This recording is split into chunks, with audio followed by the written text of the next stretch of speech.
Hi, welcome everybody. Thank you for coming. My name is Christina Dooley, and I'm a librarian here at University City Regional Library. I wanted to start this program with a quick fact that did you know that North Carolina is home to more Native Americans than any state east of the Mississippi River? There are more than 130,000 according to the 2020 U.S. Census. So that is how I'm starting the Missing and Murdered Indigenous Women's Awareness Day program here at University City. It is a national crisis that is going on throughout the whole United States. And North Carolina is actually ranked 8 out of 10 states. We have the 8th highest rate of missing and murdered Indigenous women and children. I always felt that our library was a great space to be able to host this event because of how many people we reach. So again, I thank you for coming. And I wanted to ask you to please join University City Regional Library as we welcome our special presenters and the Metrolina Native American Association to our second Missing and Murdered Indigenous Women's Day of Awareness. And before I begin, I do wish to acknowledge our support of raising awareness of understanding the issues facing Native Americans and their effects on the tribal level through our partnership with Metrolina to provide these types of programs. I invite you all to honor the truth of the Native American ancestors who lived, thrived, and traveled these lands before us. The Catawba, who were thought to be all gone in 1886, the Shira, the Wasaki, the Coharie, among many others who have crossed these lands.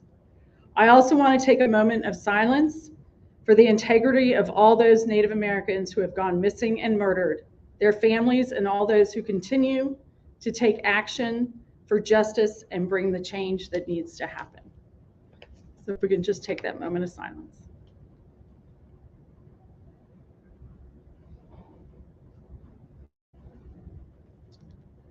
Thank you. And I am going to introduce our first speaker today. So Becky, I'm going to allow you to give your background. I always feel that people do the best introducing themselves, but I cannot thank you enough for coming to give a crisis overview and a lived experience. And she is also going to talk about human trafficking. She's going to show a great video, and she also has some background in that as well. So thank you so much. Thank you for that introduction and the realization that we all should take today to remember that there are many women that haven't even been brought back to their families, right? They are missing. And there are many murders that are still unsolved, right? And there's no justice for those women. My name is Becky Rice Gaither. I am from the Cowichan tribe of the Coast Salish people, which is up in the northwest coast of the United States. It's really on the border of Canada and Washington State. I have, my background is I was a foster child at an early age. I went and ran away at the age of 12. And my first day on the streets in Seattle was with a bunch of Native kids. We were all a group that no one was looking for us. No one cared. We kept each other alive, and we survived years living on the streets of Seattle. And during my time there, I had many experiences of women either being missing, domestic violence, and human trafficked. Many of my friends went into human trafficking as early as the age of 12. And so I have a wealth of life experiences that have me speak on this topic. But I want to get into a presentation because many of you don't know what the MMIW is. There's an organization called Native Hope. I want to give them credit for these slides. They did a phenomenal presentation, and I think that it's very important for you guys to see this organization. Native Hope is a nonprofit. They work with Native Americans and their resources. They believe that storytelling to dismantle barriers, bring healing, and inspire hope. They have many events going on across the country. Today is MMIW Awareness Day. So this is celebrated not just here in Charlotte, but all across the United States. What is MMIW Day? It's a day for us to bring awareness to the missing and murdered Indigenous people. It at one time started out as missing, murdered Indigenous women, but we realized that even the Indigenous men have become such an epidemic that we now changed it to murdered, missing Indigenous peoples. So participants on this day will place oftentimes a red hand over their mouth to symbolize the silencing and the oppression faced by Native communities, as well as the silence of the media, law enforcement, government agencies, and reporting entities that don't even report these missing person cases. Let me go to the next slide. So facts about missing, murdered Indigenous women. Did I jump one slide? Yeah.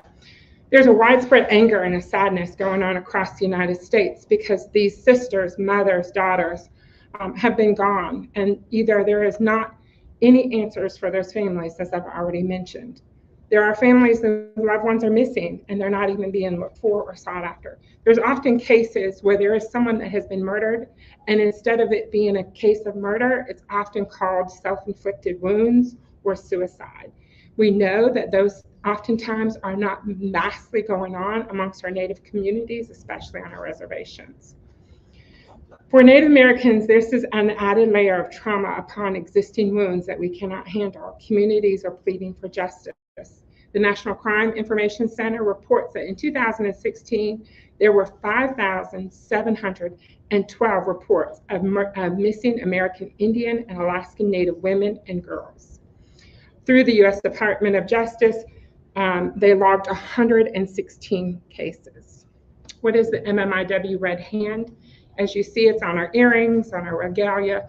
When we do marches, they'll oftentimes put it on their face. The red hand over the mouth is a symbol of a growing movement, the MMIW movement. It stands for all the missing women and voices not heard. But more importantly, it's to bring awareness that the media isn't even out there reporting it, right? My good cousin, her daughter went missing and it was never even put on the news. It was, okay, she must have run away. She left her children behind. No one even reported that she was missing on the local news. And that is what the symbol of the red hand represents.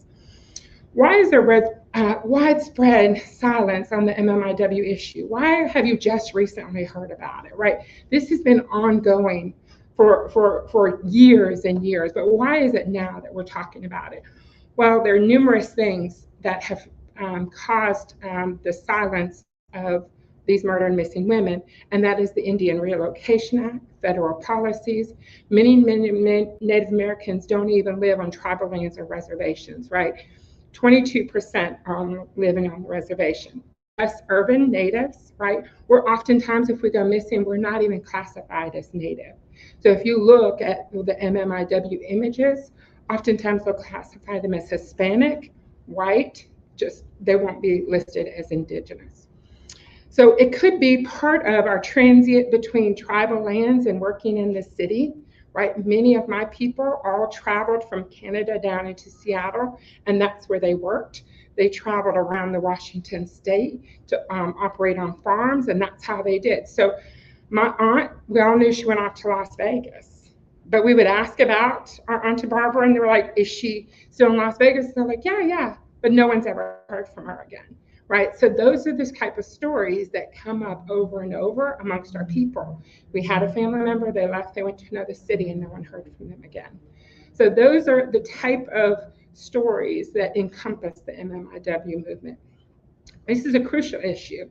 We involve reporting policies, the jurisdictional complications, and the communication and coordination between agencies, right?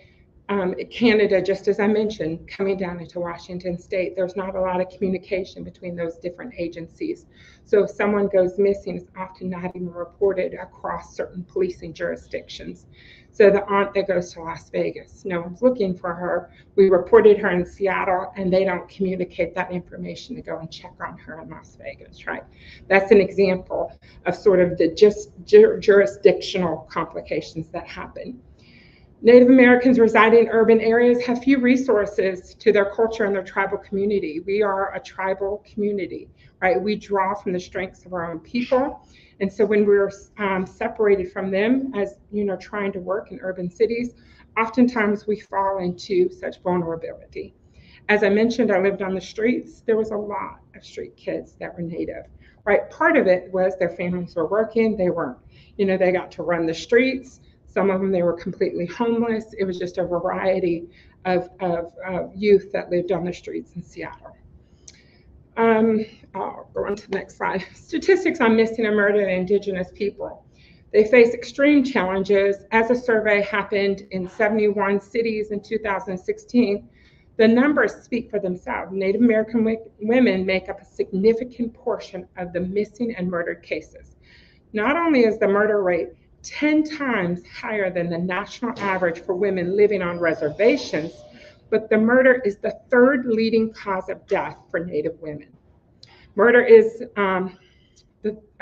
one of the reasons that murder is the third leading cause of death for Native women is the circumstances that we end up in, right? So domestic violence, I've mentioned that. That has become an unspoken thing across our community, right? We don't talk about domestic violence or the spouse that could be, or the boyfriend that could be. And so a lot of those women fall into that category. What are the facts? For Native American, the threat, as I mentioned, is 10 times higher. 4 out of 5 Native women will experience violence. And then murder is the third leading cause of death. These are just a few of the facts about Native Americans facing every day. One of the things that I want to talk a little bit about is my life when I was in Seattle and being Native American in a community of people. You know, I and myself was a victim of domestic violence. And so I would often tell my girlfriends, right, my friends, hey, you know, he hit me, he abused me, you know, or I just didn't feel comfortable talking about that, right? So sometimes it's either the victim feeling like they can't say anything, or that when they do say, no one's really listening or taking any action, right? That is one of the forms of what we face in the MMIW. But another one is about missing. So yes, I was a missing child, right, on the streets of Seattle. No one was looking for me. I had an aunt who, after years on the street, she kept asking, she did come find me. And she actually pulled me off the streets and helped this wayward teenager out. I'm very, very thankful to her. But not everyone has those family members that will do something like that, right? So I'm very thankful that I was able to survive the streets of Seattle. Human trafficking, we're going to talk about that later, but I don't want to disconnect the story behind human trafficking. When I was 12 years old, I had a really good friend when I was living on the streets, and she told me, she said, hey, I have a way for us to have a good place to eat tonight, and a good meal to eat tonight and a place to stay. It's going to be raining, we won't live on the streets tonight, this will be awesome. I said, oh, wonderful, I like that. So we went over, caught a bus in Aurora, that's the strip in Seattle. And as we got there, there was a gentleman who had a couple other girls staying in the hotel. And he said, all you have to do is go with her, do what she tells you, and we'll go ahead and give you a hotel for tonight, and we'll, you know, feed you. I was like, oh, that's awesome. You know, I'm a street kid, I want a free meal. As we get over there, it was really just trying to capture me into human trafficking. I got scared, 12 years old, I ran off, took off. But then as I grew up and I remember that experience, right? I was like, how many of my friends got pulled into a lifestyle of prostitution? without even understanding that that's what they were going to get into, right? It was, you know, I wanted a warm meal, I wanted a good place to sleep, and I would have been shamed if I had, you know, gone through with it, and I would never have told anybody, right? It would have been the shame of not telling.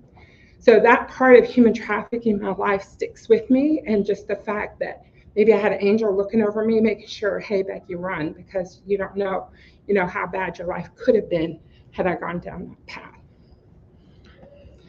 So one more day, there is a promise. No more stolen sisters.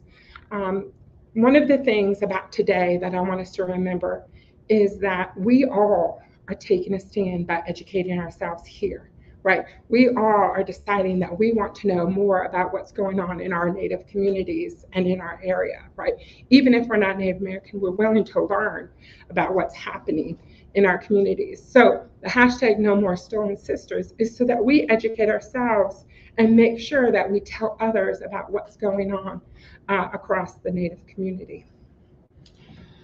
All right. So I mentioned I was a 12-year-old living on the streets of Seattle, Washington, running with the Native kids. And something really important happened to me in Seattle. I ended up becoming a teenage mother. And I say that important, why? Because this young lady changed my life for the better. I was 15 years old, I was pregnant, I was alone, and my mother lived here in Charlotte. As I mentioned, I was in foster care. And so the city of Seattle sent me on a one-way ticket to Charlotte, North Carolina, and I have been here ever since. And that young little baby, she changed my life for the better. I would like to welcome that daughter, Angelea, and she's going to talk a little about it.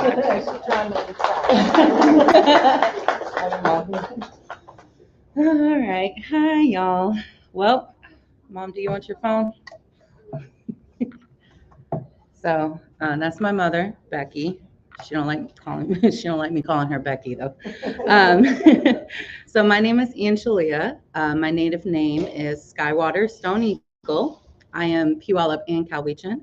Cowichan is from my mother, and Puyallup is from my father. Both from Seattle, Washington, but I was born here. I'm so mad about that too. I'm mad about my grandmother moving my mom to Charlotte. I wanted to be born in Seattle. But today, I will be talking about call to action, which is probably the most important thing about MMIW. We can speak facts to you guys. We can tell you statistics. We can tell you all the missing people, but you know, what does that do, right? We need to call to action. This is to make a change, right? Because we're talking about this, but what is it actually doing unless we're putting in the action to do something? So today I stand before you to address an urgent and pressing issue that demands our attention and action. It is the crisis of missing, murdered Indigenous people. For too long, Indigenous communities have been devastated by the loss and disappearance of our people, and it's time for us to come together and make a change. I have personally witnessed the pain and heartbreak from MMIP or MMIW, and it brings to the families and communities. I have walked in marches, shoulder to shoulder with passionate individuals who are dedicated to seeking justice and raising awareness. Now, these marches are not just about showing solidarity, but also about making our voices heard and demanding justice for the lives that have been lost. Addition to participating in marches, I have utilized social media. Social media is a big influencer in getting the message across. I have used platforms like TikTok and Instagram and YouTube to bring more awareness, and I have used my voice and platform to shed light on the issue. Now, through powerful visual, educational content, and personal stories, we can reach a wider audience and inspire others to take action. Now, you may be wondering, how can you get involved and make a difference in the fight against MMIP or MMIW? And here are a few ways that you can contribute. One is educating yourself. This is one of the big things. I wear my earrings and my shirt, and I get asked a lot, what is that? Sometimes I'll have MMIW on my shirt, MMIP, and somebody will ask me, what is that? At the grocery store, at CVS, that is my opportunity to educate others and to spread awareness. Very simple. Okay. Now, we're not asking you to wear MMIW every single day because that's not very, realistic. But when you do get an opportunity to talk to others about it, that's your chance.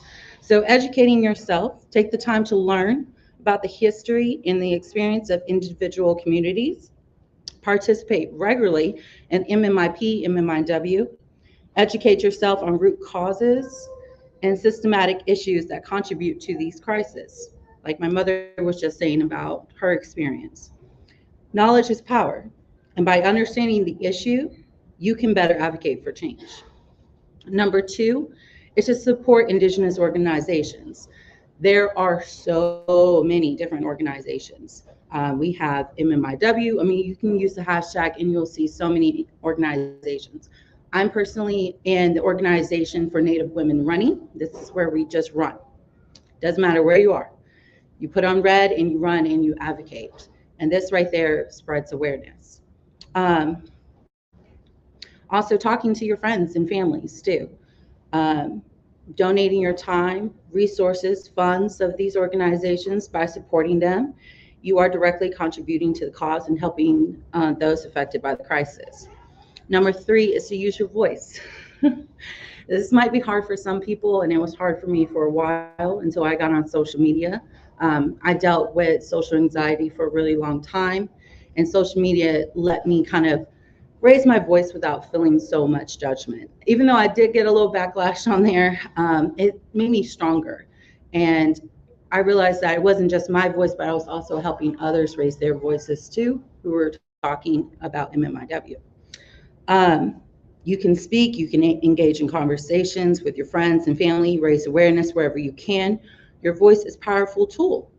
And by using it, you can help dismantle the silence surrounding the issues. Number four is advocate for policy change. Contact your local representative and urge them to prioritize the issue of MMIP, MMIW. A lot of people don't think about doing this, but this is the huge one right here. Encourage them to support legislations that address the underlying causes, ensures justice for the victims, and provides support for survivors and their families. Number five is respect and amplify Indigenous voices. It is very hard for a lot of people, whether they're the family members of someone victimized by MMIP, MMIW, or themselves as a survivor, to come and to talk. It is extremely hard. It can be triggering, it can be traumatizing, and being respectful and listening is all we're asking, okay? It's crucial to center and uplift the voices of Indigenous communities in the fight against MMIWP, listen to their stories, amplify their demands, and respect their guidance. By doing so, we can create a more inclusive and effective movement. Together, we can bring about meaningful change and put an end to the tragedy of missing and murdered Indigenous people. Let us walk hand in hand, raise our voices, and demand justice for those whose voices have been silenced for far too long. Thank you.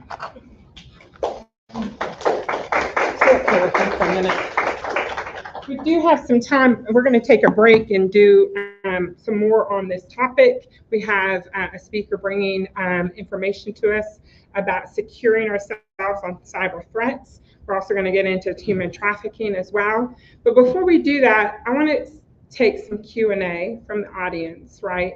Any questions you guys had that maybe we spoke on that we want to talk about a little bit deeper. We want to give you guys some time to be able to ask those questions.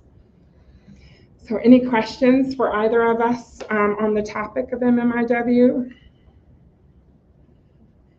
In regards to the reservations, is the movement welcomed and supported through agency there, or do you have to work with the local police? Is it different? I don't know the understanding of the reservation as far as the policing efforts. If there's police there, do they work with you guys whenever a situation occurs, or like whenever it's split? Yeah.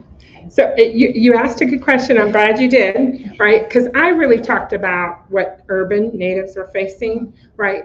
On the reservation, those are places where women are targeted, right? If you think about what the sort of, and we talked this through in the presentation, right? We've set up and my daughter says it a little bit more plainly, we've set up the sexualization of Native women, right? If you guys see the Halloween costumes where the women are scantily, there's books, there's movies, right? Pocahontas is oftentimes very much sexualized, all right? So sadly, if you go into areas where there are reservations, those women are purposely targeted. So there is even, right, there's this urbanization type thing happening in MMIW, but sadly, the reservation is almost like a big sign to say, hey, we have women here that could be exploited, whether through human trafficking, right, just being the domestic violence, right, just being murdered. And there's some good ways. So Angelea sort of touched on this. There are several movies that sort of talk about what's going on the reservation in regards to this. There's some really good books. She's laid them out back there. One I just got finished with, which is The Break, right? The young girl in the book was sexually assaulted. And it sort of tells the story about how each of her family members, right, were impacted by this young girl's sexual assault, but how each of these women in her life had a story of either their mother was murdered, right? They had a sister that was beaten. They had someone raped. Someone went missing. So the book is called The Break. It's very good. It sort of tells that story. So in response to your question, do we feel like tribal police are more on top of this than regular police? No. Because think about the jurisdictions that I mentioned, right? On reservations, there's tribal police, and then they have to work alongside the police outside the reservation.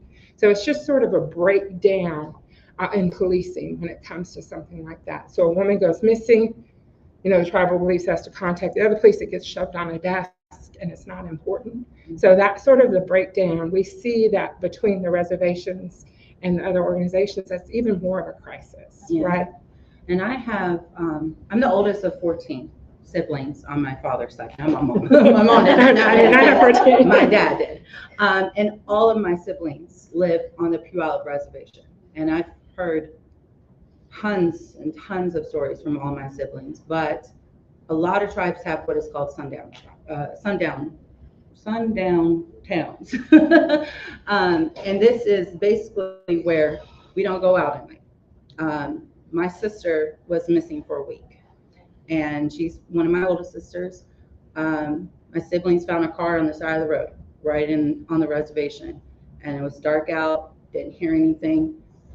One day she just walked in, and she never talked about what happened. We don't know, she won't say it, but we have a feeling that she was kidnapped. Something happened to her.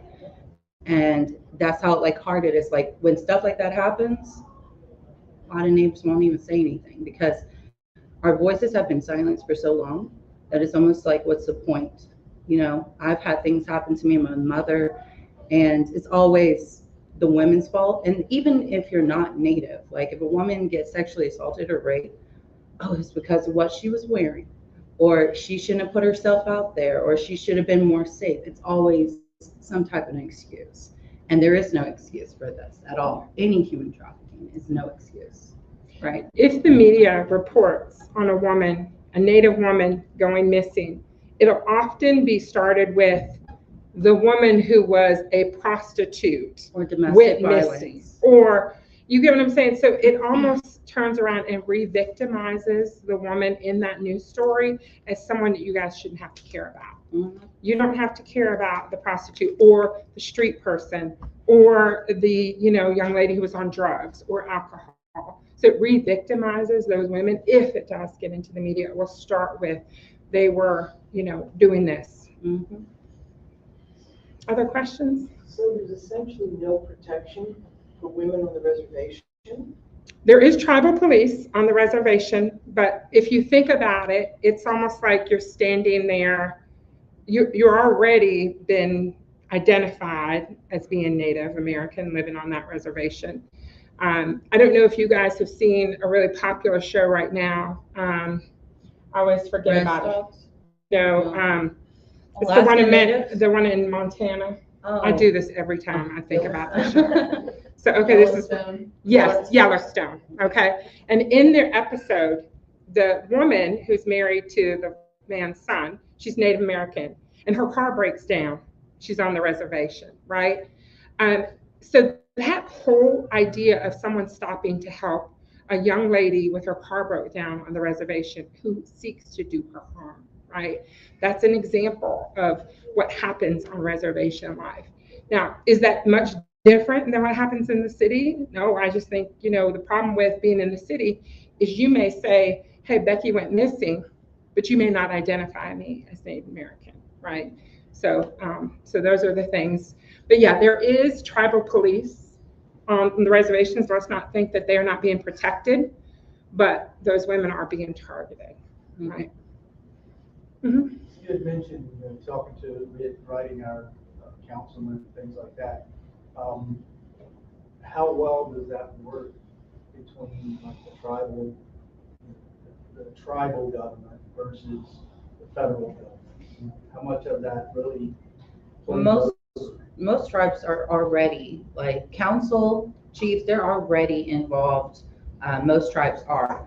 It's really our state. Like every state's different. First off, I was thinking about this on the drive here. Like everybody thinks that today is Cinco de Mayo Day. What about Missing Murder Indigenous Women's Day or People's Day? Why isn't that like nationwide? Like we celebrate all of these holidays, but this isn't bringing forth in social media. So when we are contacting our legislations and we're writing them, we're letting them know, and a lot of them don't even know what it is. So that's another thing. I don't like to jump to conclusions and be like, hey, you better do something for MMIW. Sometimes they don't even know what it is. Like this is why we're bringing awareness to it, because I go to the grocery store with my earrings on and somebody says, well, what is that? And I'm like, MMIW. And they're like, what's MMIW? I get that all the time because it's not getting out there. You know what I mean? So just like, I've written letters. I know my mom has several times. And, one or two is not going to probably get read. But more people, then our voices are going to be heard. Our voices are more amplified when it's bigger, not just one or two people, right? This whole room can make a very loud sound if we all did it all at once, right? So, yeah. And it's something that you can do, right? I mean, you're not going to walk around today with a red hand painted on your face. I mean, maybe you would, but you could take the time and write your congressman, your leaders, and ask that they pass legislation, on this issue. One of the things that we've been trying to do is get a database that identifies the women, right, as Indigenous, pull them together so that across jurisdictions, they're looking for our women, right, from one state to another, one county to another, so that they can be, identified, found, searched for. So yes, you can write your congressman. That's something that you can do to make a difference. Yes.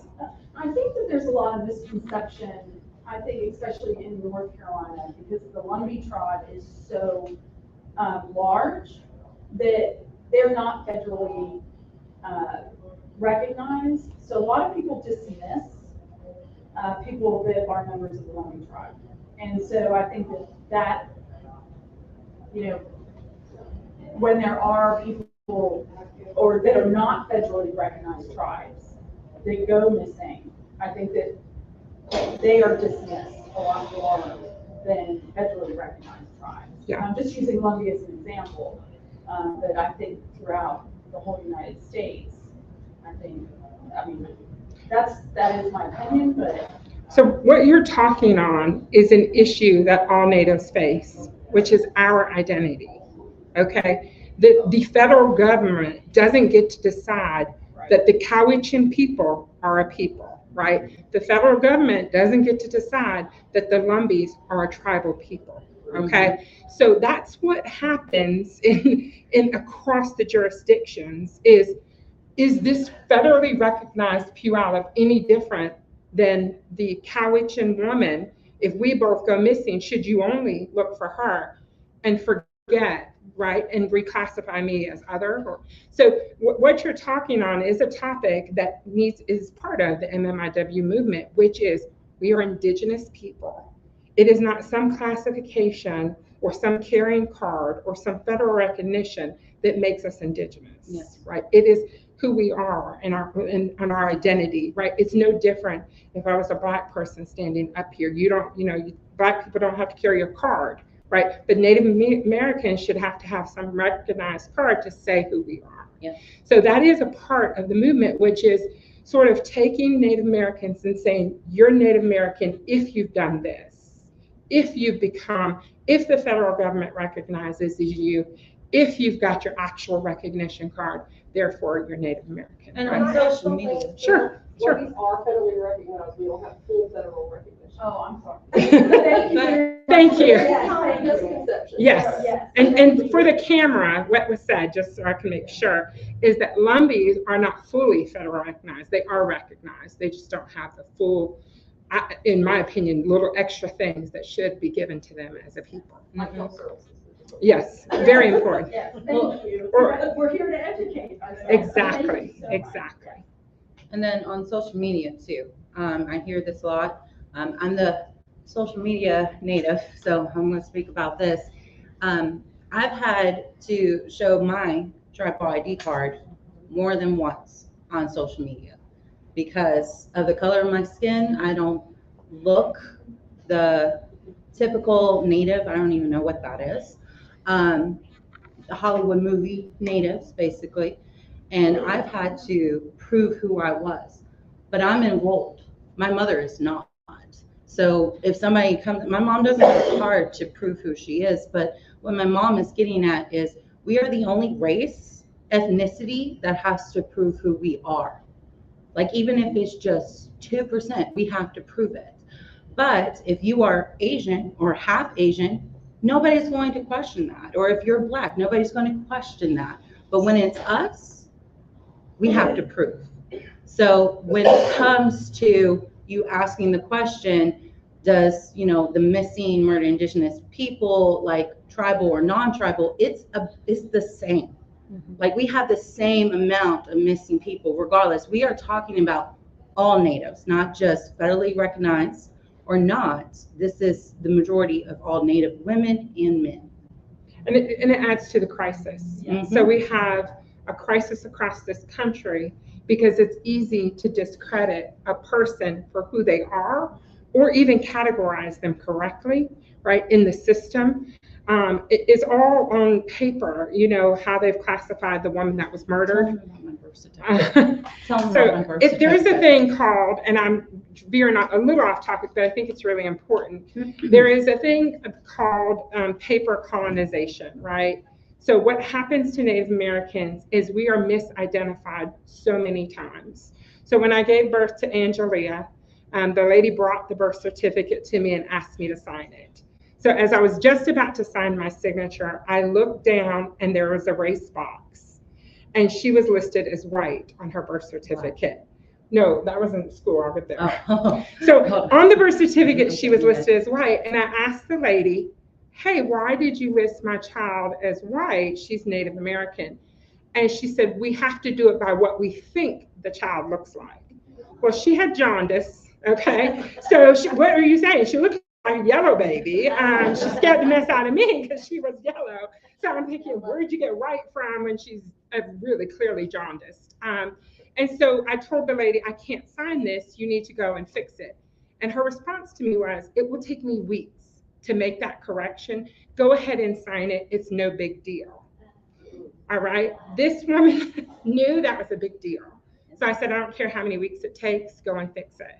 So they brought me back the birth certificate. Weeks later, I had to go, when I had a cesarean with her, go back to the hospital, sign it. But to me, it was worth it. So they were trying to classify her as something that she wasn't. And then when she attended school here in Charlotte-Mecklenburg schools, they didn't have a box for Native American.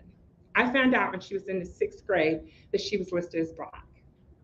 Entire way, K through 6, she was classified as a Black student because they didn't have Native American as one of the classifications. Mm-hmm. So think about the erasure of our people, right? if you saw the statistics, how many women are murdered and missing that are Indigenous compared to other women? Think about the ones where they're not even classified correctly on their own birth certificate, and think that number is even higher than what I just reported to you. Yeah. Because they weren't classified on their birth certificate, and now on their death certificate, they're not classified as Native American either. And my father, interestingly enough, he was born in Canada in his home, and so they didn't have birth certificates. And even on his death certificate, they tried not to classify him as Native American, and we had to get that fixed as well. So it is a form that Native Americans do face. It's sort of taking away who we are and making our numbers not appear what they are or seem to be. Yep. Other Erasure. questions? Erasure, thank you. Yes. That's the term I was looking for. Any other questions? All right, what we're going to do is take a short, 15-minute break, Christina? 15-minute break. You can get you something to eat, get you a drink, and then we're going to start back with our presentation with Sean, talking about protecting yourself on social media.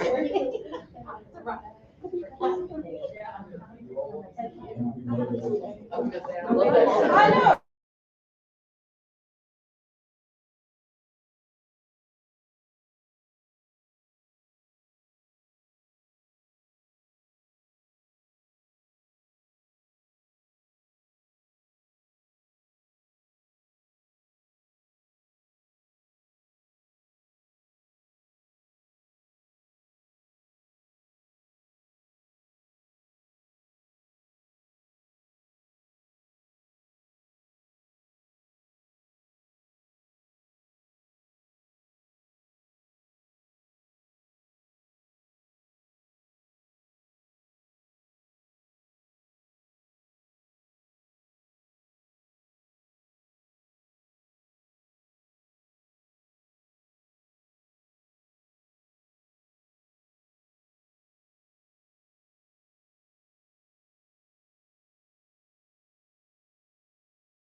I know it's hot. Should No, I'm always hot. I'm always hot. You're always. I'm always hot. I don't know what's going on with the air. I walked in here yesterday and they had the fans and I was like, oh. Okay, you ready? Okay.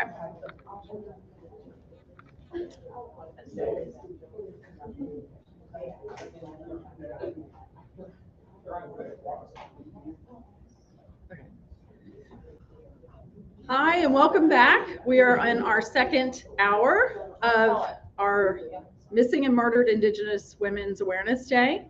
And I am happy to introduce Sean Kowalski, our next speaker.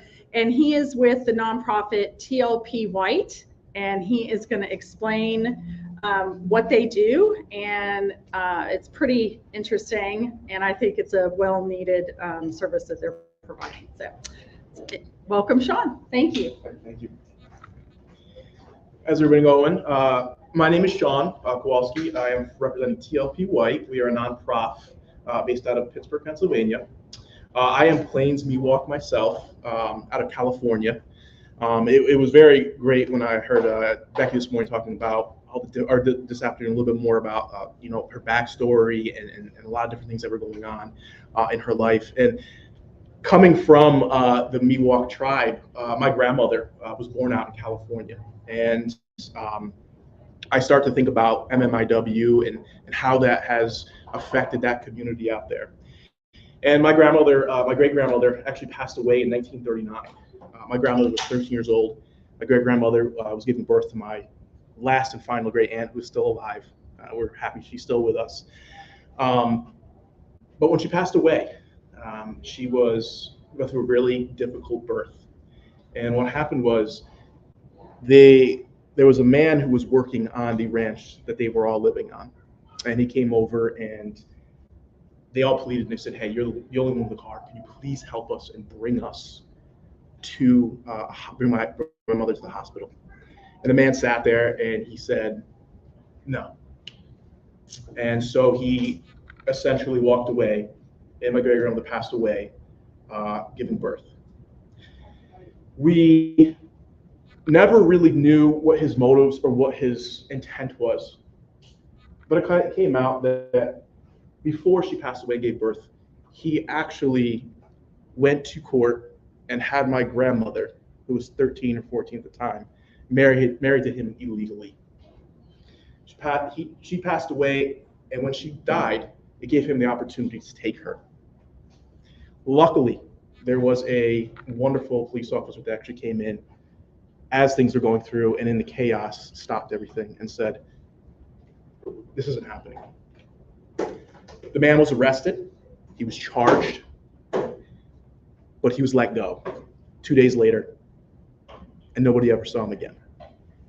He was looking for that chance to take my grandmother, and she may have gone missing. I may not be here today because of that situation. So this day is really, really close to me. And I represent TLP White because it's a fight, and we work in the Indigenous communities, and this is a fight, and we want to be able to help out the community, especially with dealing with any kind of reducing down the surface level of your online presence. And I think we have to load up the. There we go. So this is our group. And so TLPWhite.org, its director is Amina Bashir. I'm Sean Kowalski. TLP White is a nonprofit organization. We're dedicated to tackling cultural challenges within cybersecurity and technology industries. Through education and support services, we identify key challenges within workplaces and partner with organizations operating in the space to create inclusive, safe, and supportive environments to ensure holistic success. I want to talk about digital identity service reduction. Predators absolutely use the internet to look for their potential victims. This goes across Native communities. This goes across everyone. And this is something that I think I'm very passionate about this topic. I think a lot of people take for granted that we put things out there that may or may not give information about us, or too much information about us. So this is essentially as a high level term for reducing your internet presence. So some of the key terms I want you to understand here is OSINT, which means open source intelligence. When I say OSINT, that's going to be referring to publicly available information from many sources such as social media, news, internet, etc.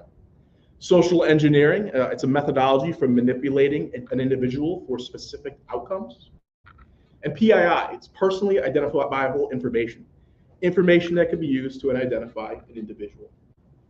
So I want you to think about those terms, keep them in your thoughts, and I may be shortening them and saying PII, OSINT, social engineering.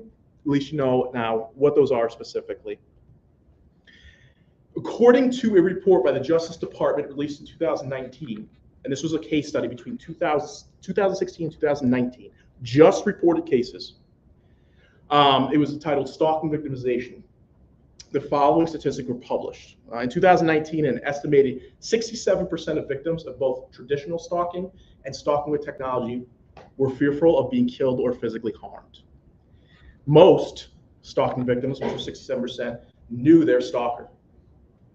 And victims of both stalking types were more than twice as likely to have applied for a restraining, protection, or no contact order as victims of traditional or technology stalking only.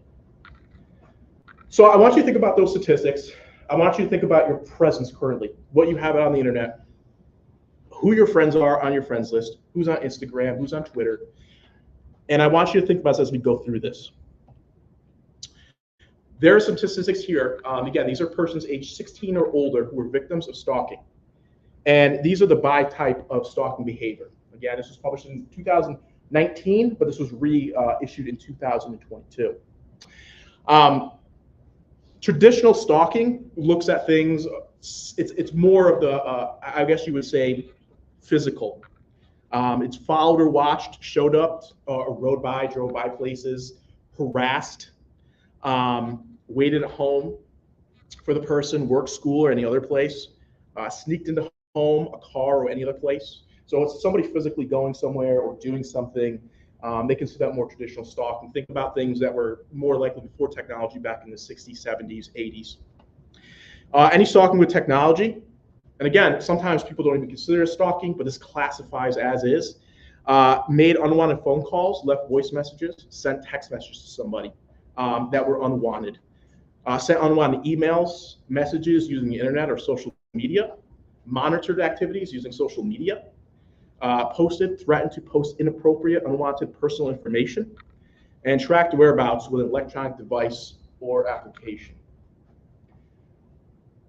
So any questions on that, on traditional or we considered stalking with technology? All right.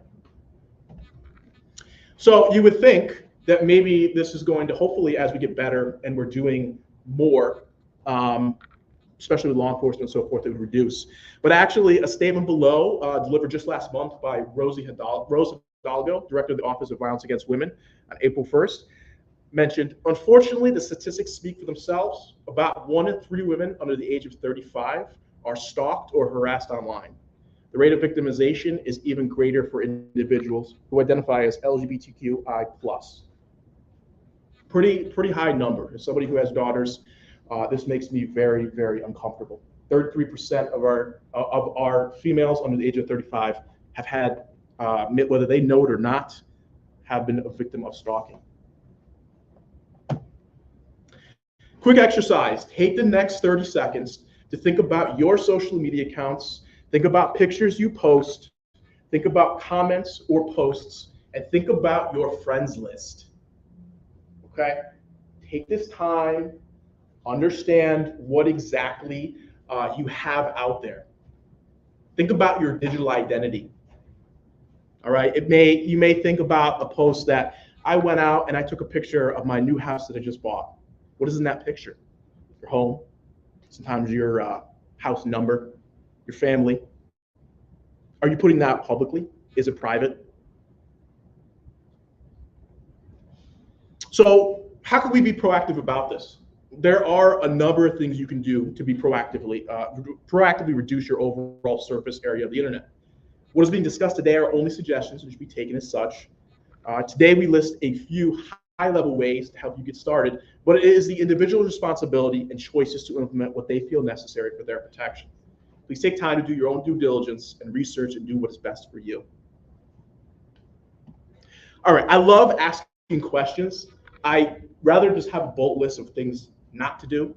I like to have you engage and thinking a little about what's going on. So I want you to think about your profile. What can we do about your profile? Think about your Facebook, think about your social media, Twitter, your Instagram accounts. Some of them are gonna be public, some of them you need to use. I have a relative who does Indigenous artwork. She's gonna need to keep those open, but it's gonna be exclusive to just her artwork. It's not gonna be her personal life. It's gonna be primarily just to her artwork. You can lock those down. Every single social media account, well, generally all, I wouldn't say every single one, will allow you to lock down your profile, which means that people externally who are not friends with you, can't get and look inside of your pictures, your comments, your tagged posts or tagged photos, and it locks it down. Before you post a picture, think of what you are sharing. Does the picture include information about you or your family? If a predator took interest in you, do you want them to know who your family is? You know how many kids you have, who your brothers, sisters are, uncles, aunts? They utilize those particular pictures to get to you. If they can't get to you and can't find the information about you, they're gonna go to the next person. Maybe your aunt has a picture of you and your children. They got names and information. We're going on vacation with Aunt Helen. Well, now they know what days you're going on vacation, when you're going on vacation. So think about those things as you do your social media posts. Review your friends list. Does everyone on your friends list know you personally? I'm going to say probably not. You could be. You could be very good at vetting people who come in and request you as a friend. But generally, those are people who are. Why are they interested? Are they a friend of a friend? Most stalking and predators are usually people that you know. Think about who you accept. Okay, I've had an opportunity. I've had social media myself. I've accepted people I don't know. Okay, I've stopped that practice. This was years ago. I was getting tagged in all sorts of things that I didn't find appropriate. Especially when I started having my children. I didn't want everybody to know who my family was and exactly what they were doing and so forth. So think about those things. Take a look at your tagged photos or comments made by friends or family. Look yourself up on Facebook, type your name in, whatever your username or moniker is, and what you'll see is tagged photos. You may not even know that you were tagged. Could have gotten buried in comments or buried in your notifications. There may be things in there that you don't feel comfortable with sharing, but a friend or family member decided this was something they wanted to share. Not meant to be malicious, but now you have a photo of you and whatever it is that's uncomfortable out there to show around. So there's two ways you can tackle that. You can untag yourself, or you can ask that friend or family member to take that down. Do you have social media linked to your location services? This is one of the biggest things. We've seen this all the time. Twitter, Facebook. Your phone is on location services, and you allow that application to look at your phone, or to application to link to your location services. That information could be in your post. That information could be stored in the metadata in the photo that you have. Do you want people on the outskirts, if your profile is wide open, do you want people to know your exact location where you are? So those are things to think about. Yes? Is our media already set to share location, or is that something you have to turn on? So those are things you have to look at, right? When you download an application, you see things that say, do you want to allow? Okay, I know I use an Android, it says, do you want to allow location services? You have to look at what does the app really need to do, right? Dating apps, those are going to use your geolocation, right? They're going to try to find people located around you. Those applications are scary, okay? What happens with them is we know that we're going to get a zip code of 28032. You're on a particular application. This person who is on a dating application also is in that area, so they know you're in a geographical location within probably seven miles. They can look up your name, They can utilize data brokers, they can find your location, and the next thing you know, this person could be stalking. So those are things that you need to think about as you go through these. But yeah, to answer your question a little bit more, the applications generally, a lot of them are starting to default so that you don't have location services on there. A lot of them used to automatically default to yes. I've had it before. I know a couple services that will automatically track you as you're going through on maps. So those are things that you need to think about. Always go to your privacy settings first. Take a look at your settings. Go to the privacy sections wherever you're in and take them down. And that's just my opinion. Again, to each their own. Do you create a routine on your posts? Can people tell when you leave or go home? Do you talk about going on vacation or your job? Think about things when you do your routine, right? There are programs out there now that will actually look at Twitter feed or Instagram feeds and see the hours of the day that you're posting. That gives that criminal or that perpetrator an opportunity to know your routine. Are they posting between the hours of 8 and 12? And then all of a sudden go silent between 12 and 5? Are they at work at that time? Are they possibly doing this and this and this at this time? Are they cooking at this time? We notice this. So there are advanced tools out there that these criminals and stalkers can use to get analytics on you. Google yourself.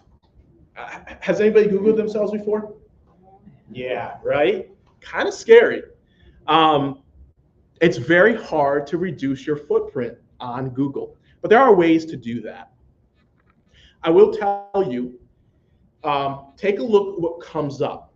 Does your name link to photos of you? Does it link to your address, your family, phone numbers, relationships? Is your information stored in data broker sites? Okay, when I say data broker sites, are sites that accumulate data information about you.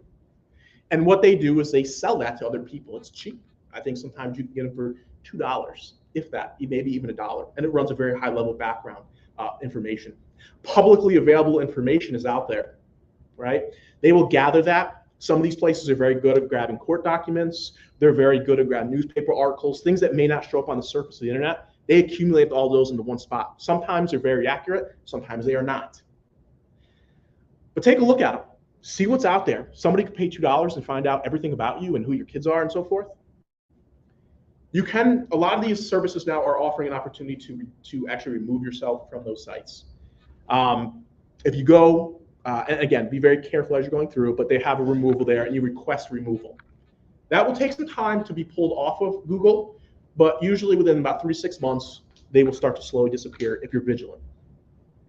And that actually starts to reduce it down even more and more. Your results go from 45 results maybe down to 21 results. And then you start to look at the second piece there. Where else is my name? Where else is my information being used?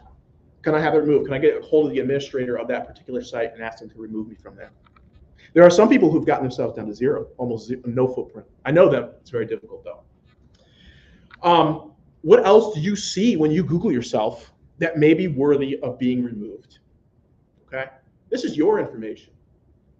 You know, why should I have all that information out there? Has anybody else done any Googling before? Has anybody seen wait, this is way too much? Yes. I'm a landlord. And, yep. I have multiple houses. Yep. And my name probably pops up everywhere. Well, not on purpose, but I mean, if they're looking for houses to buy. Yep. They get calls, and so you'll get calls through there. Yep. So you're probably in a lot of databases as a landlord, and what's happening is that information is being sold to somebody else, and then it pops up on the internet. Yep. One of my biggest concerns is, I think it's like 23andMe. I want to participate in tools like that. Sure. But I'm so afraid because, they want your information, they put it in this big database. And just that I don't know what they do with the information when I have concluded my analysis. Or if I go on a cruise, they take my picture and they use it to self-identify me when I get on the cruise. What do you do with that information later? Because I just know I've watched some forensic stories. Sure. And they use data later Mhm. to incriminate people. So I just got all kinds of pieces. So can you talk to that for a second? Yeah, so a lot of times when you see there's a lot of stuff is being stored in data lakes, right? And a lot of times they don't know what they're going to do with it yet, and that is a lot of what's happening. Pictures, you know, a lot of that stuff is if you put in a lot of places, especially like you said, cruises. Read the fine print. There may be a spot that says, "I do not consent to a photo of myself being utilized in these purposes." It's a lot of this stuff is snuck in at the bottom. It's very, and if you and before you go, before you sign anything, you can speak to them. Usually when you pay, that's usually they say your signature, but you can email and you can actually have that not taken, or if they do take a picture, not put online. It's I guess it's more of a favor thing, because technically what happens is when you go in public and you step into public ground, anybody can take a photo of you, and that's where we see a lot of that going on right now. It's a very interesting law and how it works, but for the most part, if you email a company and they understand that I don't want this to be part of me, please take this down. And yeah, I mean, data is just being constantly stored. There are data lakes and server farms everywhere where data is just completely being stored on everything we do. We know the whole thing with cookies. Remember that? That still exists. But you notice in the last year or two, websites have actually started to show and say, do you accept this? You don't have to. You can say no, and you can still go to the site. It's just they're not going to be able to track some of the information that you're doing on there or what you're looking up. It's all big data.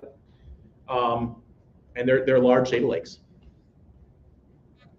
Do data broker sites have a particular name, or? There's a lot. There's many. If you were to type in your name and look on Google, you may see your name pop up in multiple data broker sites. I'll tell you a little bit more about that after this presentation, but there is quite a number that will show up. Technology. This is kind of the last little group I want to talk to you about. I wish I could spend like 45 minutes discussing you about tech, but I want to give you a really high level on what some basic things you can do. Do you need to keep your location services on for all of your specific apps? So when you install an app, do you really need to have that app tracking your location? Right? Some of them are going to need access. If you have a phone app and it says we need to call people, they're going to ask for your contacts. We understand those types of things. But location services to me, unless I'm doing it for a particular reason, you know, a lot of times you can manually put information in, like your location or so forth. I don't really like the idea of GPS pinpointing where I am at that particular location. Is it necessary for function? And do your camera pictures store location? Sometimes, a lot of times, the cameras used to be default, and when you took a picture, inside that metadata, which is information inside the picture that you don't see on the surface, they will have geolocation information sometimes. That could be in the form of GPS coordinates and so forth. I don't know if you know, some people are comfortable with it, that's fine. I've never been comfortable with it, so I don't put it there. If I were to pass that picture on to a relative, and that relative were to pass it on to somebody else, they're going to have information about my phone. Sometimes my phone data is stored in there. They'll say it's Sean Kowalski's phone, depending on how you fill out your name. And it will also have your geolocation. So I don't really like that getting around too much. So I take my location off. And I make my phone, I don't use my name for my phone. So any kind of metadata that can be extracted from an app, it doesn't contain information about me. Do you use complex passwords for each app? Predators and stalkers spend a lot of time going through data breach dumps. They want to find information about you. Has anybody gotten any, you have been breached, you have 1 year of free service to Experian. I got about 48 years of Experian services. And it's not just Experian, it could, you know, all the other groups, it's just whoever's monitoring it there. But what happens is those, you know, we take, for example, Experian, they're monitoring your credit to make sure nobody's taking something, you know, it could be Equifax, it could be Credit Karma, whoever it may be that's doing that particular company. They're just monitoring your credit, make sure nobody's opening things up in your name, looking over things.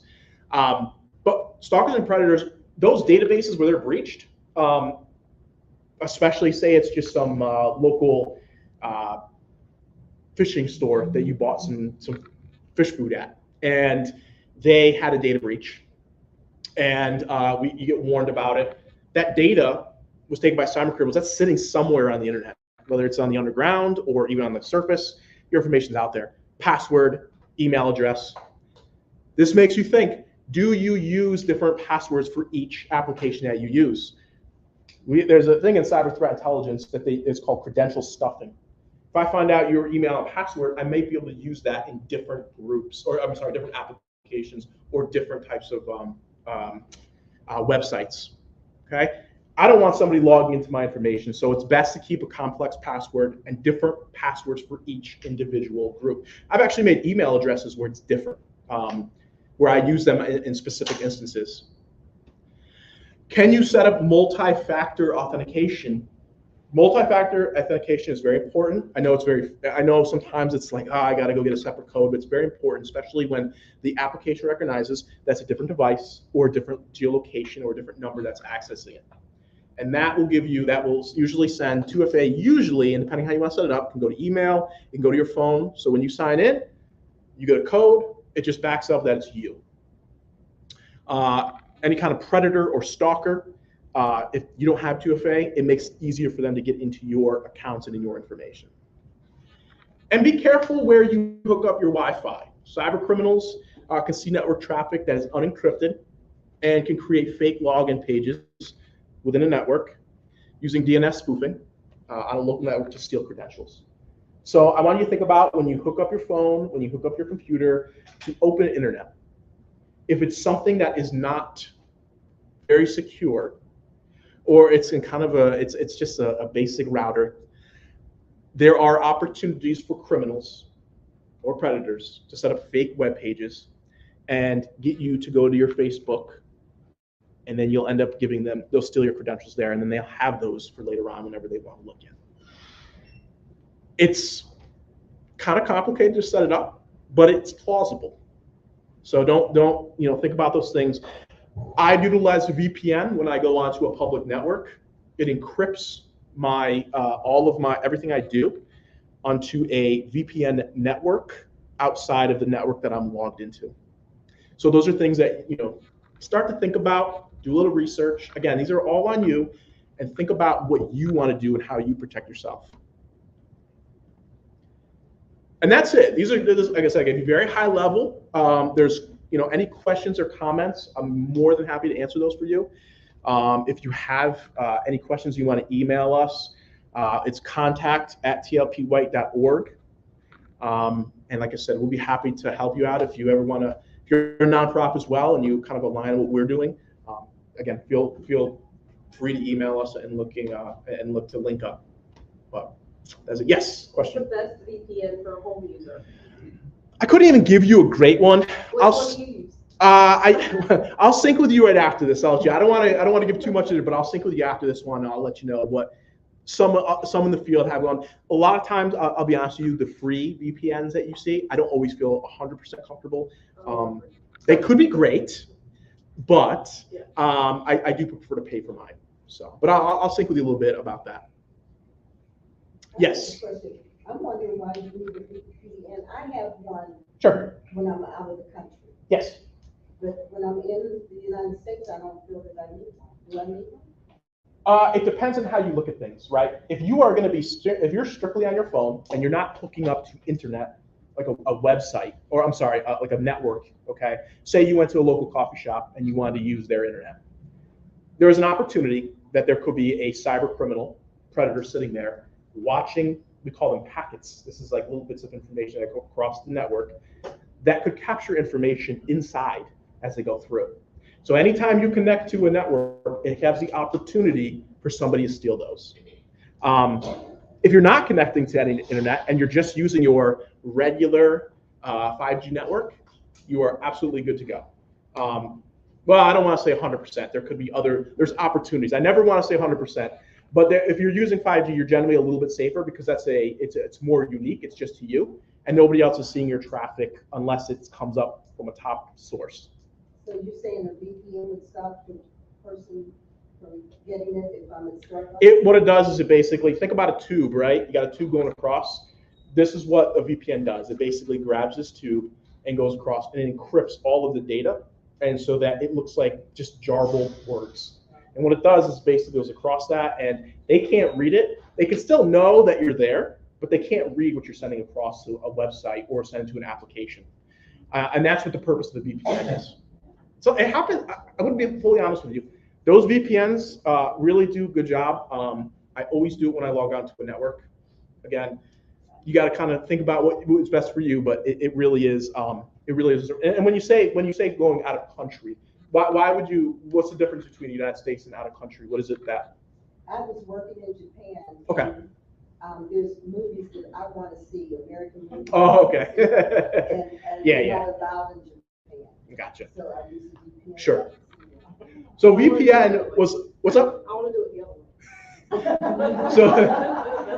So VPNs generally, like I said, were meant to obfuscate anything you were doing online. It was meant to be like if you were going to go and log into a website that may not be secure at the time, it would just jarble everything through encryption, and it would make it very, very difficult for a cyber criminal to be able to steal that information.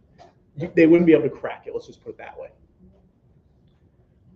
Any other questions? Yes. But not more of a comment. You and I was speaking before. Yep. And we used to go and you could literally sit in somebody's cubicle for about 10 minutes and kind of come up with what their password might be. Not only using a strong password, but change it. Mm-hmm. Change it frequently and monthly if you don't mind. If you can, yep. Don't use your name. Don't use your birthday or your kid's birthday. Yep. And I know you weren't going to mention VPN, but I use Ghost VPN. That's it's paid for it, But yeah, it's called brute forcing sometimes. If you sit in a database, right, and you use a very easy password, criminals can sit down and go to your, say you're trying to get into an application, they can actually run through thousands and thousands and thousands of passwords that may be very close to what you use. So if you just say password 123, it's amazing how many people actually use that. It'll crack that password probably within a second, and they'll be into your accounts. So just need to be very careful. Yes. So I'm a big influencer on social media. Yeah. That's what I used to bring awareness and stuff like that. But I've had my fair share of stalkers, a lot. Yes. Some are like cyber bullies. Some are become obsessed. Mm-hmm. So, but I want to still advocate. I still want to, bring awareness to all of our issues as Indigenous people. Sure. But how do I also keep myself safe and my family safe doing the same thing? I think I've seen a lot of, especially with influencers, do very well in separation of the personal life with what their initiatives are, right? Mm-hmm. I would start with looking on Google and looking up your information, because that's the first place a cyber stalker is going to start to look. Well, I don't even use my real name on social media. Okay. But they found my name, they found my husband, they found my kids, and I never once used there may have been a Facebook post, a page. They're masters of social engineering as well. Yeah. They can reach out to people and they'll get information. That open source information that's available on the internet, they just need a breadcrumb. And then they start pulling on that thread, and eventually this leads to this, leads to this, leads to this. And by the time you know it, they got a profile of who you are. Yeah. So that is the hard part, right? You have to think like that criminal and that predator. You need to sit there and you need to Google yourself and start looking at every little thread. Go on your social media, see where people have tagged you. So it could be something that happened 9 years ago that tagged you and your name just happened to slip in at so-and-so. And then you're like, oh, that's awesome. And then and they put your name in there. So you really need, like I said, spend your time going through that, cleaning that out. Well, I found out it was from Facebook, because my real name is on Facebook. My husband, my kids are on Facebook, but Facebook is completely private. Do you have pictures of yourself on yours? No, family members don't have private settings, so they'll tag me and they'll take pictures of me. All it takes is doing something where they get your face, it connects to somebody like a family member. Best thing you can do is untag those as best you can, but they can still show up if they look up your name. So why do you think people go to that huge length just to find out somebody's name, or that they're married or have kids or whatever? Stalking. And a lot of time on their hands. Like, Yeah. it's just like, how much time do you have? Some do people can something spend a like lot of that. time, hours and hours and hours. And I will tell you, coming from a cyber threat intelligence, thing, and I've worked in this before. There are a lot of people that just this is what their life is. Yeah. They spend a lot of time. This is it, and it could be an emotional raise. Like I figured this out, and nobody else could. So those are things that you want to definitely think about. Yeah, as you go because they through. bragged about it too on social media. It's a big I thing. found out her name. There's a term used for that. It's called doxing. Yeah. Oh, DOXXING. yeah, I know what that is. There are criminals that spend all their time looking to dox, and they're taking open source information, and it's very uncomfortable putting yourself out there. But And what are the laws for doxing? Is there any? I don't know, and like I said, I don't know the law specifically, but a lot of the law, especially in the cyber world, is intent, right? What do you intend to do with this? Yeah. But I can't speak to exactly what it is, so don't take my word for it. But a lot of it I know is, what your intent with this information is going to be. Did you steal this information? How did you get this information? Yeah. And so that a lot of the laws But behind like it. you're leads them to- probably putting somebody's entire information out Yep. there. There has to be something to protect us. That's being worked on right now Yeah. for the laws. Government-wise, they're working on it. It's very hard to say exactly what's going to probably happen next in the law world and the laws and enforcement. But I think a lot of it comes down to you're gathering this information. Are you going to be utilizing this for stalking? Are you going to be harassing somebody? Are you going to use this for cybercrime? Yeah. I think that's where a lot of stuff comes from. But just try to get it, just whittle your open source information down as low as you can. A lot of people don't realize this too, but like I've got several family members who, their Facebook got hacked. Yep. But they don't have, like, my Facebook, I've had it for a long time. And I have it set where you try to change the password, it sends an email to an alternate email that comes to me and says, hey, are you changing the password? It's like, no, and then you go in. But then other people don't have that, so as soon as you get it, it's like, you got your password, you got your Facebook, to try to sell puppies, because you got 2,000 followers or something. You were talking about too, the breadcrumbs. We've all played that 7 Degrees to Kevin Bacon. Mm-hmm. That's exactly what it is. Yep. It's 3:40. I don't want to take any more time up, but I do want to say, though, I appreciate everybody listening in here. And again, be safe. Like I said, your decisions and what you do every day will affect things, especially on the internet. So be very careful what you do. Avoid stalkers and predators. Everything you can do. Thank you.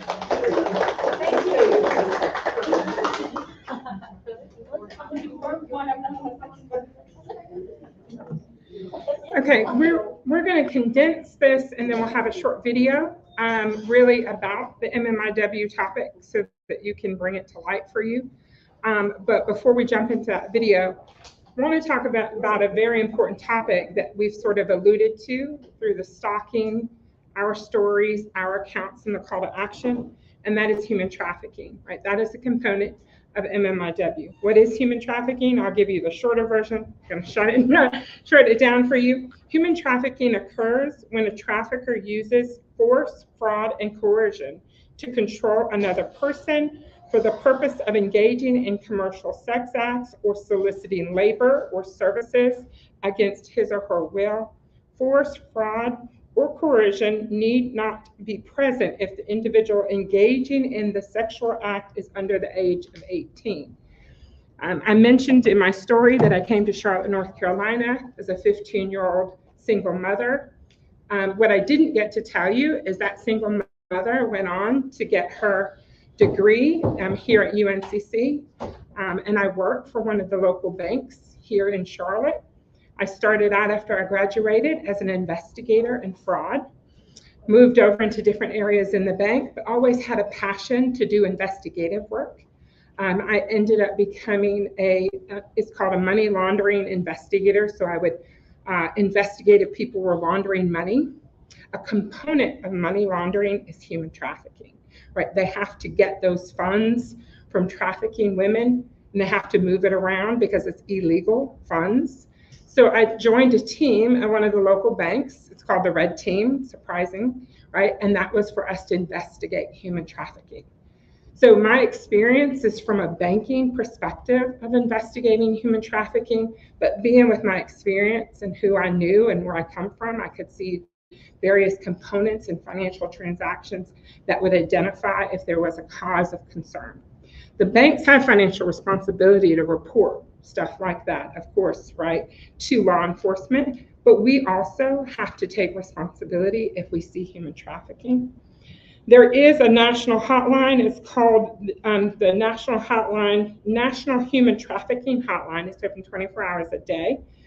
If you Google human trafficking, it will be the first thing that comes up, and it'll be a phone number, and you can text on human trafficking. Interestingly enough, in 2021, that hotline had 50,123 phone calls to report possible human trafficking. So we all have, just as I said at the MMIW movement, we all have a responsibility to get ourselves more knowledgeable, right, on what is happening in our community and in front of us. So we're going to show a short video about human trafficking so that you guys can put it into perspective.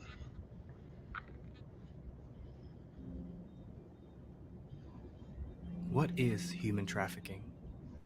Human trafficking is modern-day slavery. It is the exploitation of a person through force, fraud, or coercion. Human smuggling and human trafficking are different crimes. Human smuggling is the illegal movement of someone across a border.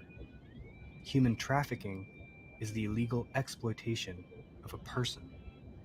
Human trafficking is about exploitation, not transportation.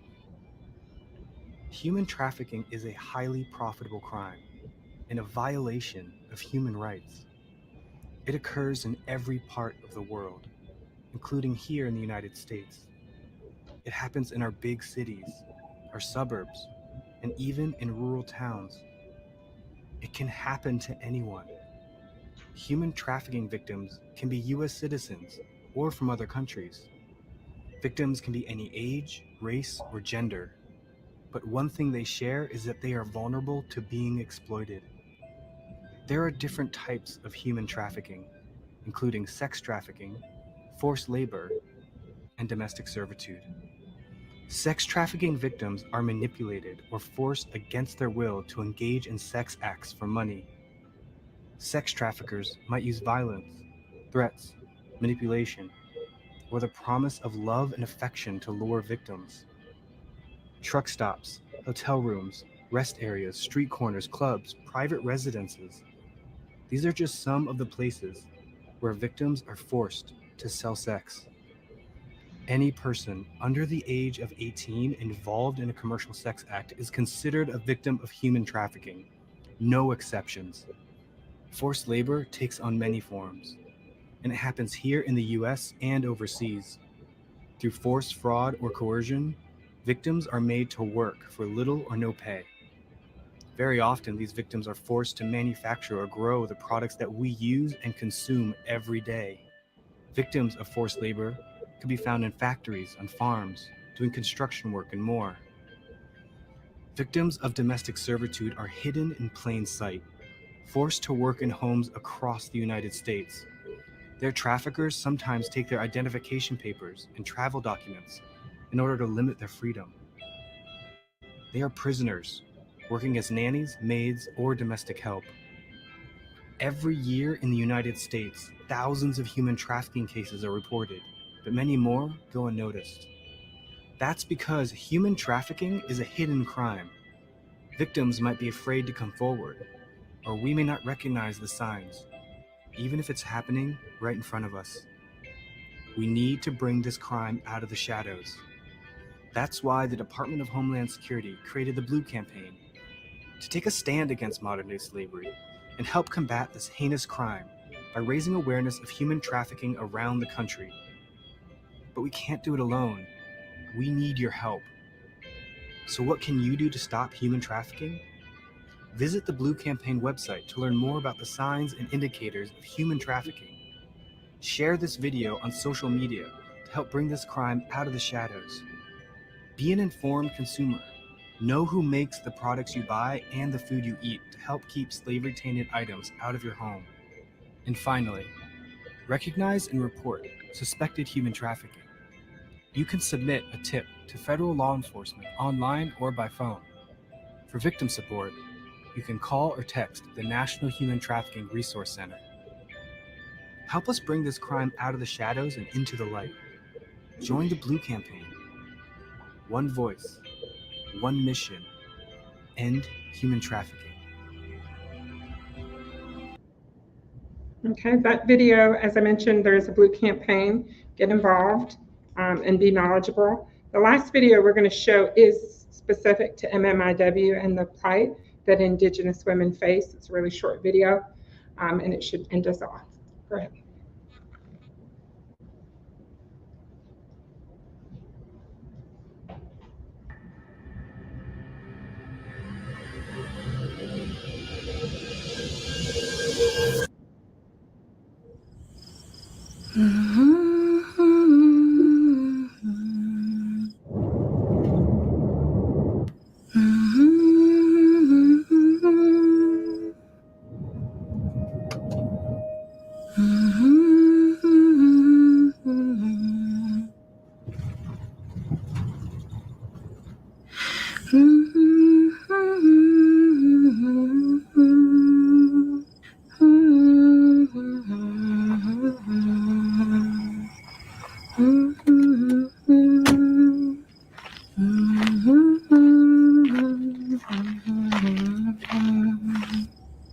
Thank you for stopping.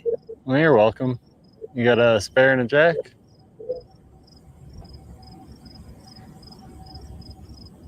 In the trunk.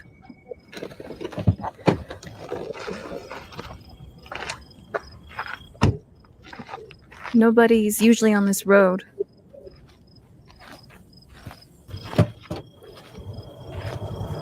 I thought I wasn't going to get home today.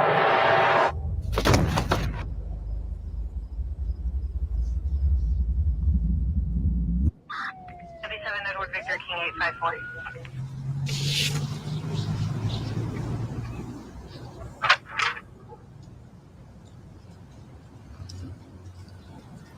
We're gonna find him, Marty.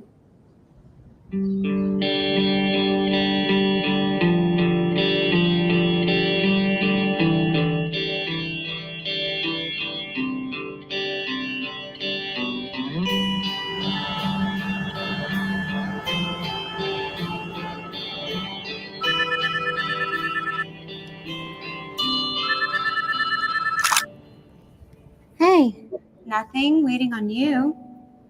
Where? The Southwest. Like Philly? Arizona. Okay. I'll call Danny. You're right. I'm in. Pick me up at my building. Bye.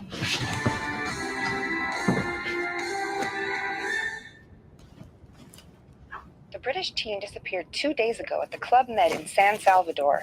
The US and the UK have sent dozens of agents and significant funds to find the girl. Last night... Oh my God. You're early. The rental guy was fast. Yes! Let's go. You look cute. Thank you.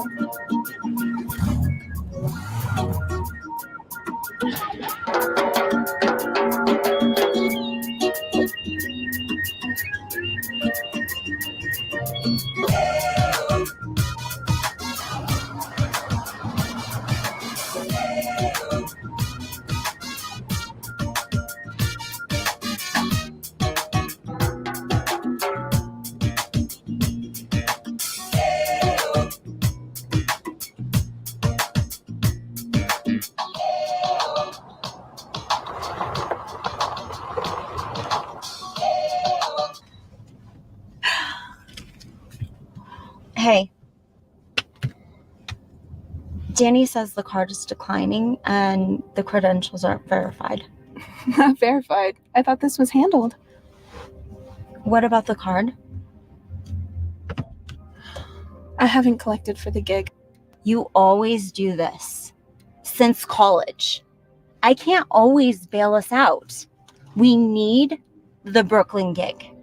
I've got it, Marty. Don't worry about it. I'll pump the gas. Is this card going to work? You better take cash.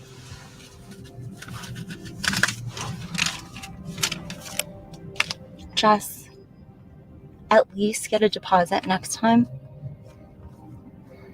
I'll call them and I'll pay for the press pass.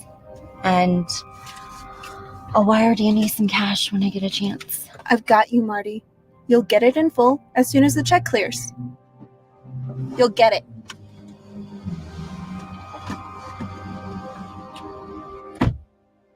You'll get it. I'm going to kill her.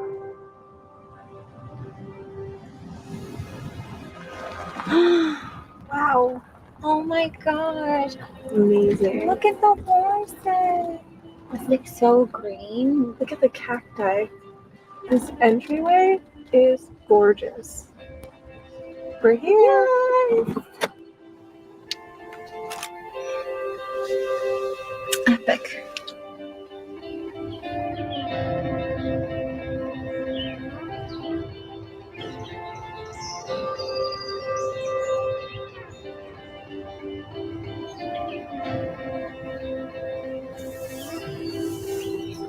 Forget the horses. Let's go inside.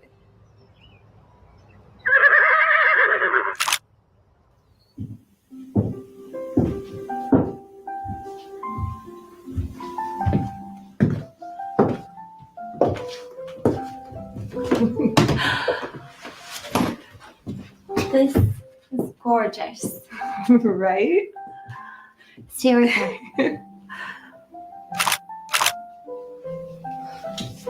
Wow.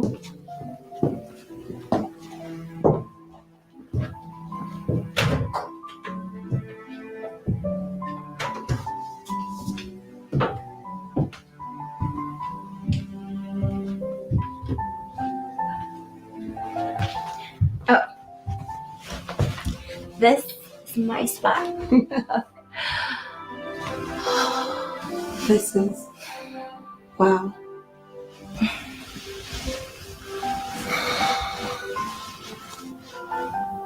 Hey, about earlier. It's okay, Jess. But we could have lost the Brooklyn gig. And this client hasn't even paid yet. Your business can't survive like this. Our business. I just want to take pictures. You hungry? I think I'm more tired.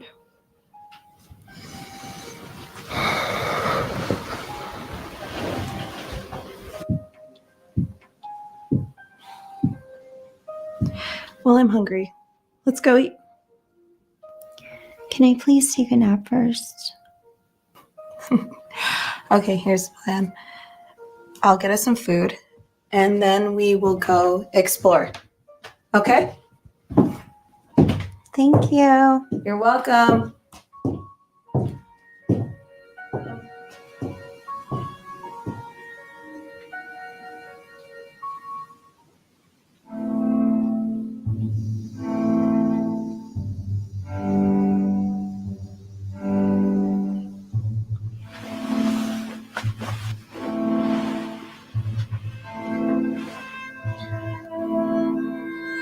Jess?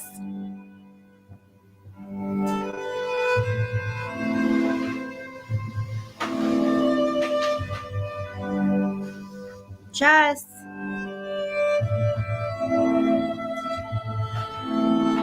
Jess?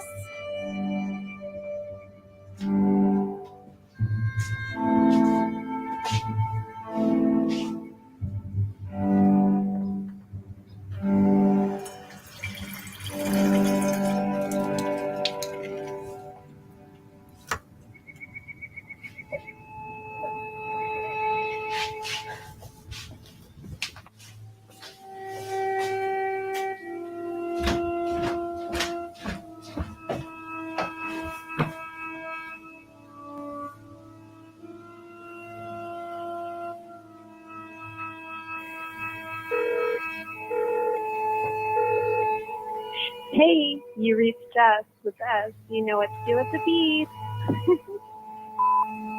Hey, where are you? Call me when you get this. I'm freaking out. Call me. I'm calling to see if maybe my friend was brought in or if she's there. Yes, Black Cloud? Jessie? I'm sorry. I know it's late out there. Have you heard from Jess at all tonight? I just woke up from a nap and I don't know where she is. Hi, my name is Marty. I'm calling to report my friend missing. We just got in today from New York. I have her number.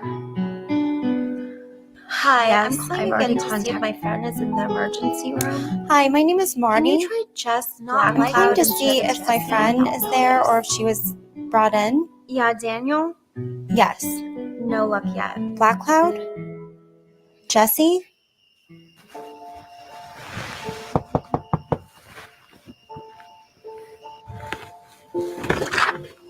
Good evening. My friend's been missing for hours. I came as quick as I could. You see an ID?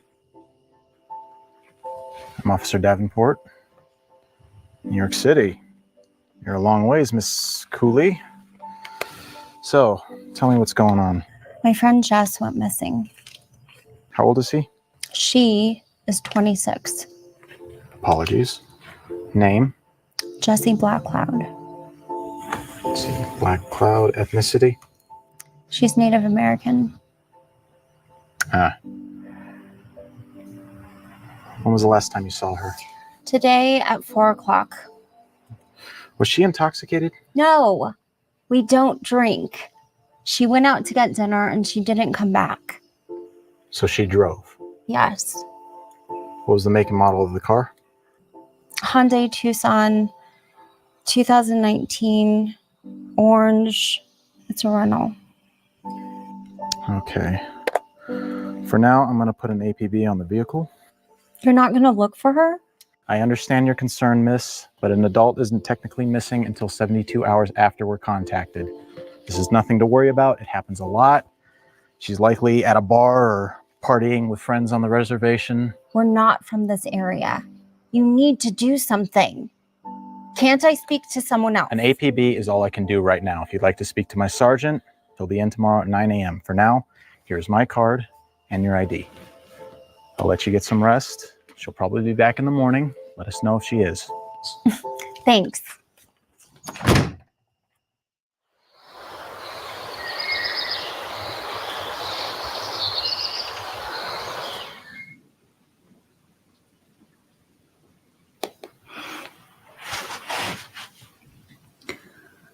Hi, I'm calling to see if you have a friend of mine in.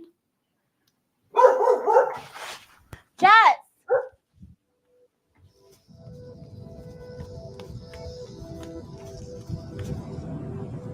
Jess!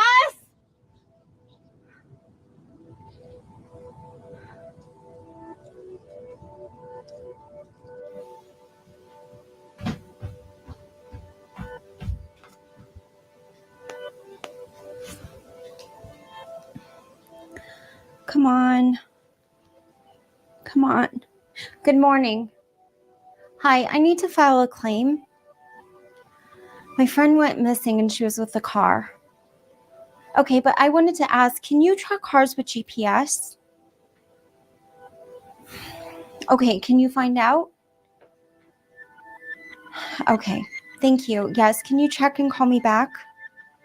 Yes, I can wait. Okay, wait, I need a car.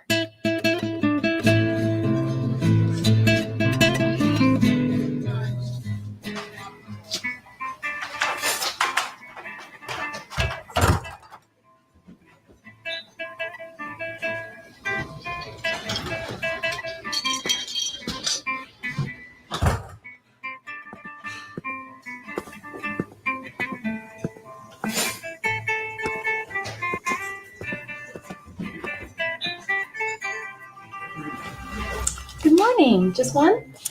No, I'm actually here to speak with anybody that was working last night. I'm looking for my friend.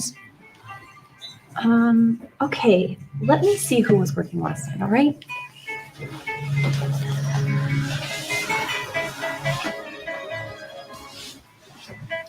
It's 4 minutes past the hour, and we have an update on the current status relating to the British missing teen. Her friends and family members describe her as an personable young lady, vibrant, and a true leader. Ma'am, this is Peyton. Hey. She was here yesterday evening, so hopefully she can help you. Hi, I'm looking for my friend. She might have been here around 5. Yeah, it's a go order. Did she say anything? No, her and her friends just got their food and left. They were laughing pretty loud. Friend? What friend? The girl she was with. Do you know her? Is she from here? No, I've never seen her before. I just figured she was from the reservation. Look, I'm sorry. I have to get back. Okay, thanks.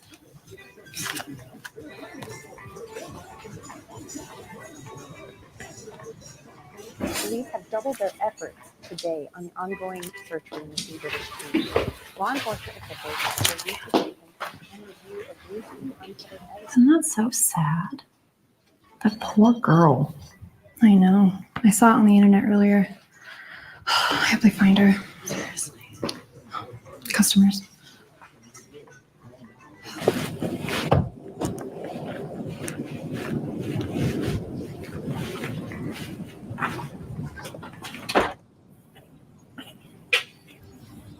What is it? What happened? Miss Cooley, I need you to come with us. Please step down here. Is everything okay? Did you guys find something? Are we going to find something, Miss Cooley? No, I mean Jess. Is she okay? I need you to step down and turn around. Now. For your safety and ours, we're going to have to cuff you. Just for your safety.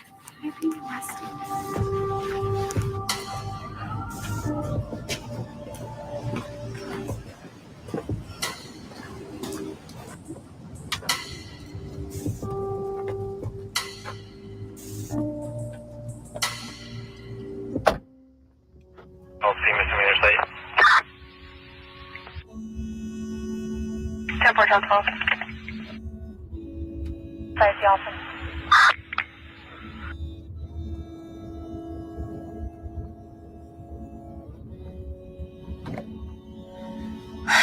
You know, my mom was abducted when I was little. We were on our way to my grandma's house for my birthday. And only me and the gifts made it.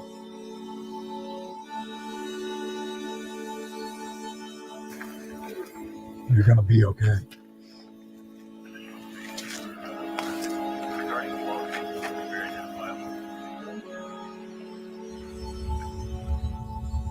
Adam, I'll do a road screen. Alright, I go on arrival. Alright, 10 flight, 62, 1096.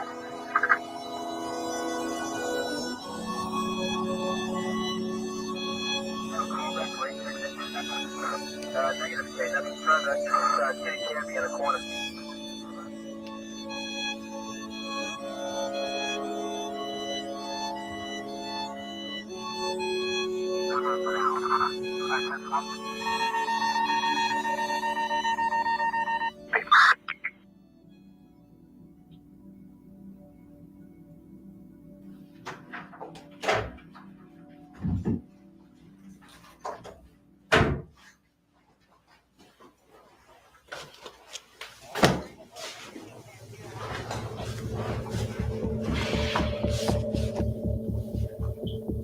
So, tell me about the gas station.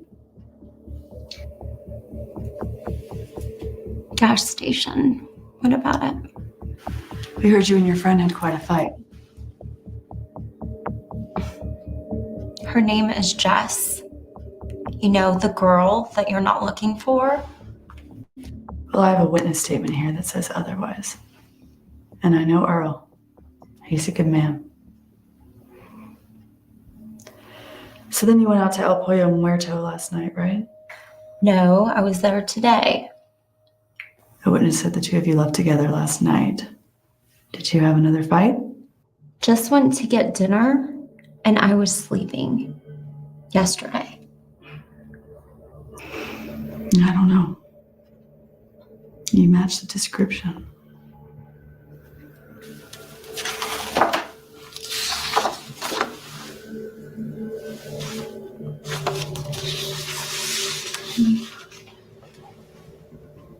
Is that? As of right now, Miss Cooley, I don't know who this is. Jane Doe was found this morning by a hiker. Not long after you reported Miss Black Cloud missing. That's not her. It's not her.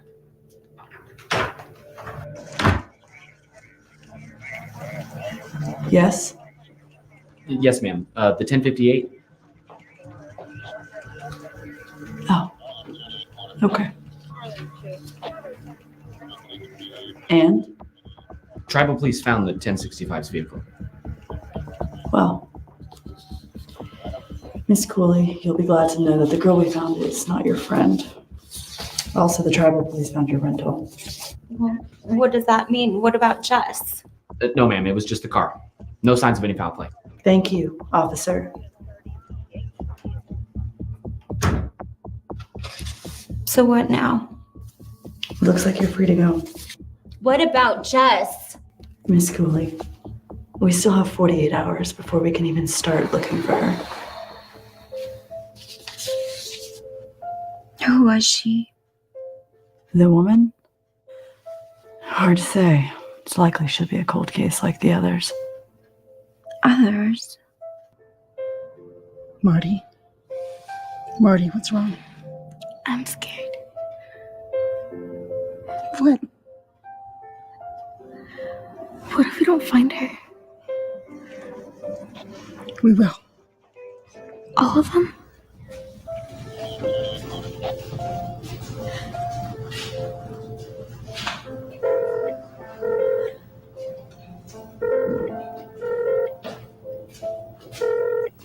Hey, you reached Jess with S. You know what to do with the beep. Hey, Jess. I know we haven't found you yet. I know you're still out there. I will find you. I promise. I won't stop searching until you're home. To my lost sisters, you are not forgotten. I will never stop searching. Your voices will never go unheard. My daughter,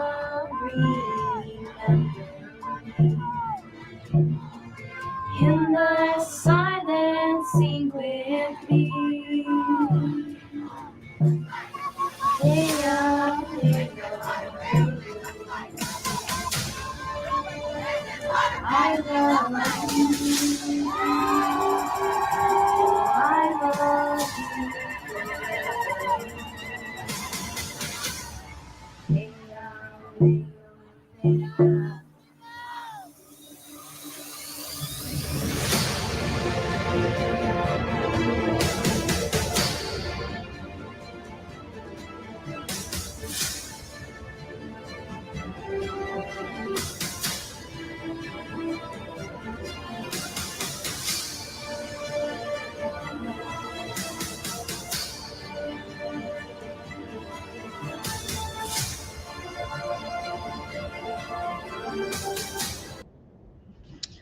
All right, so that was pretty moving. And then that video can be found on Native Hope.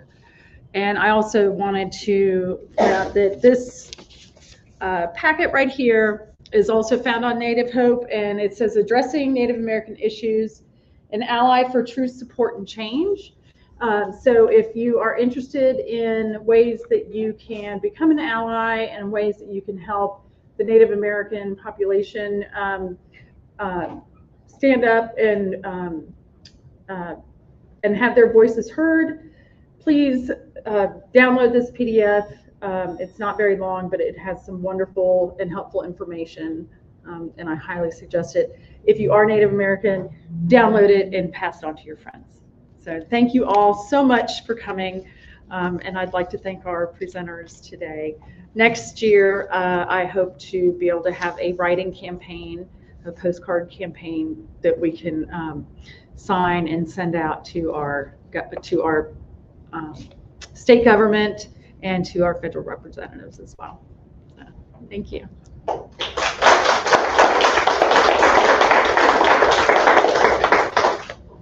And please take some food with you or